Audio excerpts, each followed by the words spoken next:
Supporting Sierra Madre is not just a project of GCash, it is a shared responsibility.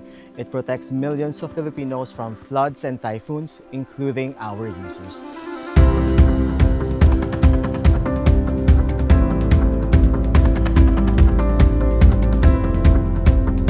The partnership between GCash and UPLB College of Forestry will accelerate the rehabilitation of Sierra Madre.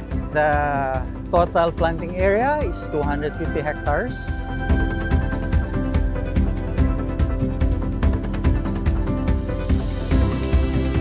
We'll be planting 135,000 seedlings, and that will entail planting along 10 kilometers of road. Pag napuputol ang mga puno natin ng kahoy, maraming nangyayari sa ating kalikasan, katulad ng guho, baha. Kaya kailangan natin magtanim ng mga puno para makatulong sa ating kagubatan. Pangalagaan natin ng gubat para mas marami pang makinabang sa darating na henerasyon.